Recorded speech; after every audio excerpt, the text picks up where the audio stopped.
Halo Bapak Ibu semuanya, ketemu saya lagi dengan Dr. Roni Tamba di channel Anak Sehat dan Berkualitas.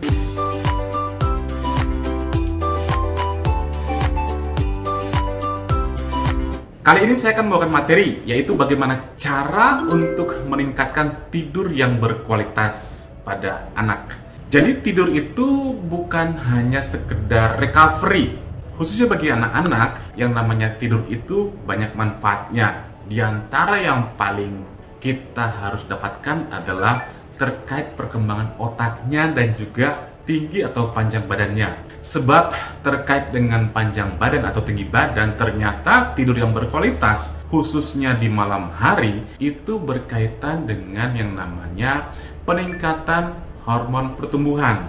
Hormon pertumbuhan ini akan banyak didapat ketika anak tidur lelap atau tidur yang berkualitas. Sehingga bagaimana caranya supaya anak kita bisa tidur yang lebih berkualitas? Sebelum membahasnya, saya ingin mengucapkan terima kasih kepada Bapak Ibu yang sudah rajin menyimak materi-materi kami di channel Anak Sehat dan Berkualitas. Dan bagi Anda yang mungkin saja baru pertama kali menyimak materi kami, jangan lupa klik subscribe-nya, like, dan boleh di-share, dibagikan kepada teman-temannya. Mana tahu nih, ada temannya, ada saudaranya yang sedang membutuhkan informasi ini. Yuk, tanpa berpanjang lebar, kita mulai pembahasannya. Kali ini saya akan mengambil yang namanya literatur yang dipublikasi oleh Miss Melissa Gendron dalam tipsnya yang berjudul ABCS of Sleeping. Tapi di sini saya akan menerjemahkan dalam bahasa yang sehari-hari. Apa saja itu? Caranya kita mulai dari yang pertama adalah appropriate, yaitu lama tidur anak itu disesuaikan dengan usianya. Kita lihat bahwa lama tidur anak itu semakin bertambah usianya, semakin berkurang durasi tidurnya. Di samping itu juga akan berkurang berapa kali dia tidur siangnya. Coba kita lihat pada slide berikut. Di sini dikatakan bahwa pada bayi baru lahir sampai usia 3 bulan, itu rata-rata tidurnya 14 sampai 17 jam sehari. Lihat pada tabel yang kanan, itu siang hari tidurnya bisa 4 sampai 5 kali. Ini yang kita harus perhatikan. Hati-hati nih di zona merah apabila bayi kita tidurnya di bawah 14 jam atau tidurnya di atas 17 jam. Tentunya ini juga tidak baik bagi mereka. Demikian juga usia infant, toddler, preschool. Nah, kita lihat di sini usia preschool dan school age. Apa yang berubah di sini? Kita tahu setelah 4 tahun kurang lebih itu preschool ya. Itu anak-anak tidak perlu, atau kalau misalnya tidak tidur siang tidak apa-apa lagi. Artinya tidur malamnya yang lebih berkualitas. Banyak sekali anak-anak itu setelah usia 4 tahun itu sudah tidak tidur siang. Kalau misalnya anak Anda sudah usia 5 tahun tidak tidur siang, ya itu adalah hal yang wajar atau hal yang normal. Jadi sesuaikan durasi dan juga frekuensi tidur si anak sesuai dengan usianya. Ini merupakan tips yang pertama. Tips yang kedua, kita lihat D, bedtime, waktu tidur. Jadi, kita sebagai orang tua harus membuat jadwal tidur si anak jam berapa, mulai dia tidurnya sampai bangunnya. Nah, ini adalah salah satu hal yang penting. Jadi anak itu kalau pola tidurnya itu sudah bagus, maka kedepannya dia akan terpola, dia akan terbiasa. Nah, ini kita sebagai orang tua harus konsisten juga melakukan jadwal tersebut.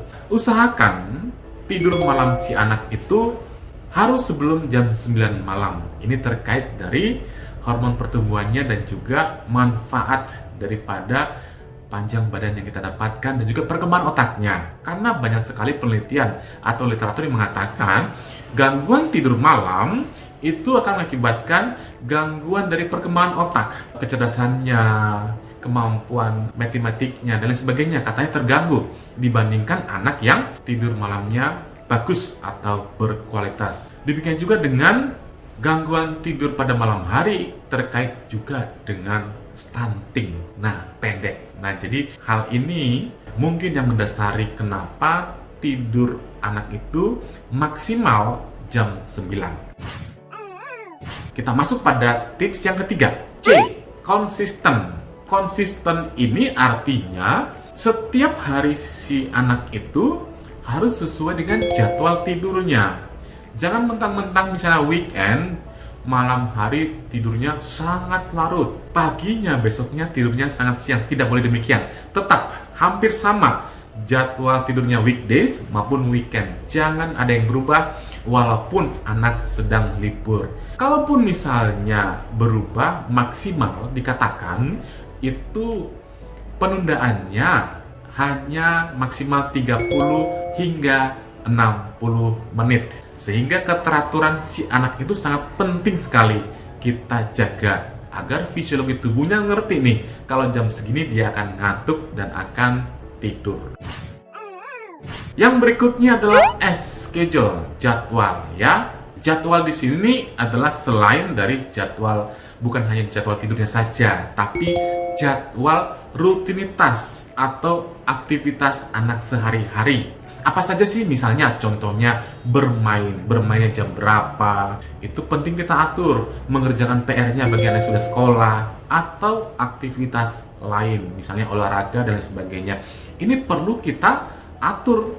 Jangan sampai misalnya anak itu masih bermain pada saat sudah mau jam tidur. Ini tidak direkomendasikan. Jadi jadwal-jadwal ini harus ibu atur sedemikian rupa agar kembali fisiologi tubuhnya ngerti jam berapa harus tidur.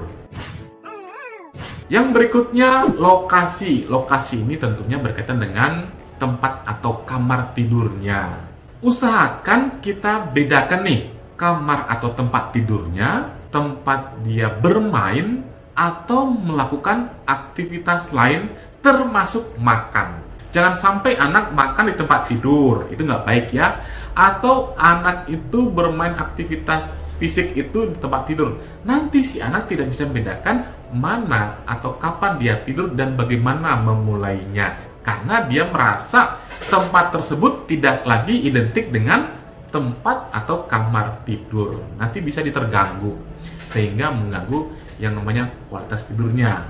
Ruangan atau tempat tidur sebaiknya sama. Jangan sampai misalnya, oke, hari ini tidur di depan TV di ruang tamu tidak apa-apa, atau tidur di kamar lain tidak apa-apa. Nah, ini merupakan hal-hal yang sering kita lakukan secara tidak sengaja atau tidak kita sadari. Ini akan mengganggu yang namanya proses tidurnya si anak. Proses tidur yang berkualitas bagi anak kita.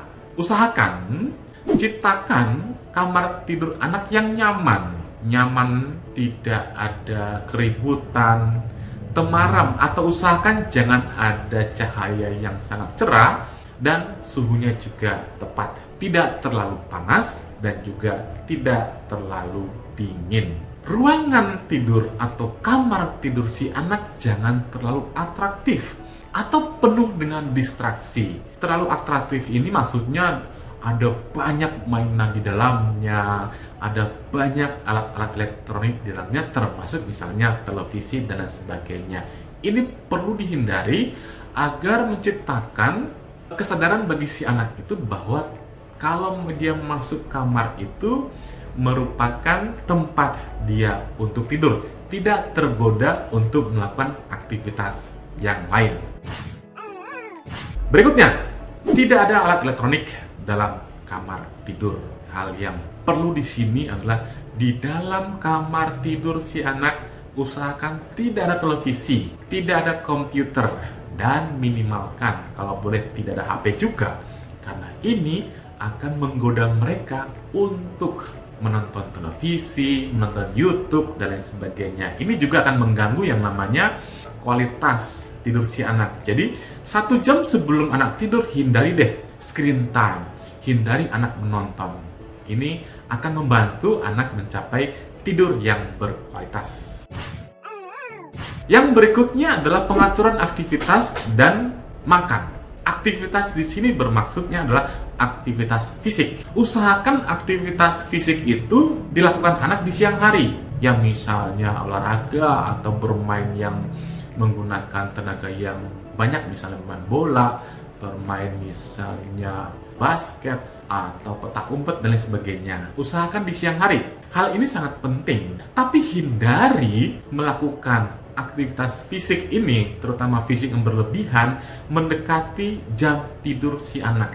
Kurang lebih 1-4 jam sebelum tidur, hindari aktivitas fisik yang berlebihan ini. Maksudnya adalah supaya tubuh si anak masuk pada fase relaksasi. Ketika anak sudah relaksasi, maka akan lebih mudah si anak jatuh pada tidur yang berkualitas. Nah, terkait dengan makan juga harus diatur. Hindari makanan atau minuman yang mengandung kafein, misalnya kopi dan juga soda-sodaan. Dan ketika anak menjelang tidur, hindari dia jangan terlalu lapar dan juga jangan makan berat. Misalnya nanti kalau dia sudah jam tidurnya jam 8 atau jam 9, ya makan terakhirnya adalah jam 6. Nah, ini semua menghindari anak itu terlalu lapar atau terlalu kenyang, karena kalau dia terlalu kenyang juga akan mengganggu yang namanya kualitas tidur si anak tersebut. Tips atau cara yang berikutnya adalah ciptakan lingkungan yang positif. Maksud daripada statement ini adalah orang tua itu harus menjadi role model. Kalau misalnya anaknya hendak tidur, lalu dia melihat ayah ibunya masih bermain, masih main HP atau melakukan aktivitas di dekat-dekat dia, maka ini merupakan kesan negatif. Anak itu akan merasa dia disuruh, tapi tidak ada contoh. Sebaiknya kita memberikan namanya role model. Kalau misalnya jamnya sudah tidur, kita ikut tidur juga. Jangan kita aktif, misalnya nonton HP segala macam. Ini juga akan mengganggu yang namanya jam tidur si anak. Bagaimana anak itu mulai tidur? Sebelum jam tidur, hindari hal-hal yang menyebabkan anak itu exciting atau kegembiraan yang luar biasa, misalnya bermain atau ada permainan yang lucu-lucuan dan lain sebagainya. Itu hindari. Hal ini sama tadi, supaya anak masuk sebelum tidur itu masuk pada fase relaksasi. Itu tujuannya sebenarnya. Sebaliknya, hindari aktivitas yang menyebabkan anak frustasi, khususnya pada anak-anak yang sudah sekolah, misalnya mengerjakan PR-PR yang susah, misalnya matematik atau lain sebagainya. Karena ini juga membuat anak itu frustasi dan akan sulit masuk pada fase relaksasi otaknya. Sebaiknya PR-PR yang susah itu dikerjakan di siang hari, jangan pada saat anak mau tidur. Cara yang berikutnya adalah ciptakan kemandirian saat tidur. Kemandirian ini maksudnya adalah ketika usia anak sudah memungkinkan untuk tidur sendiri atau misalnya kamar tidur sendiri, ya segera latih kemandirian anak. Misalnya ketika anak itu masuk dalam kamar tidurnya, ya kita juga jangan ada dalamnya. Ketika anak misalnya manggil-manggil kita, coba deh latih anak itu supaya dia terbiasa. Jangan langsung dikit-dikit masuk kamarnya, mengganggu itu sebenarnya, mengganggu pada dia. Tapi lihat-lihat juga sikonnya. Atau misalnya kita dari luar manggil-manggil dia ke dalam, itu juga tidak bagus bagi kemandiriannya. Jadi ciptakan kemandiriannya. Atau misalnya ketika anak setelah 30 menit dia keluar, ayo ajak lagi dia ke dalam kamar tidurnya. Nah, ini kalau misalnya kita lakukan secara konsisten, itu akan membuat kemandirian anak tercipta, sehingga nanti kualitas tidurnya juga akan meningkat. Tips yang berikutnya adalah pemenuhan kebutuhan anak sepanjang hari. Kebutuhan ini bukan hanya semata-mata kebutuhan pokok hidupnya, misalnya seperti makan dan minum, tapi kebutuhan lain, misalnya rasa cinta, dukungan, dan pelukan. Karena kalau misalnya anak itu merasa dicintai, merasa disayangi, itu juga akan membuat anak itu meningkat kualitas dunia secara tidak langsung. Jangan membuat anak itu merasa sendiri, merasa tidak diperhatikan. Ini membuat anak akan frustasi.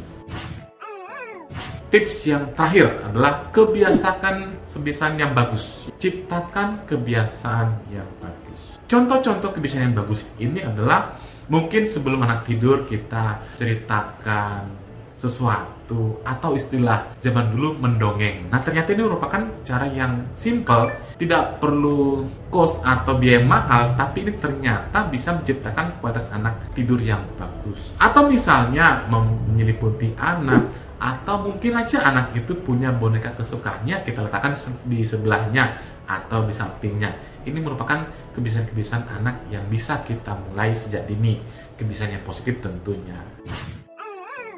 Demikian Bapak Ibu semuanya, saya sudah paparkan tips atau cara untuk meningkatkan kualitas tidur pada anak. Nah, bagaimana? Mudah-mudahan materi ini bermanfaat bagi kita semuanya. Salam sehat, dadah!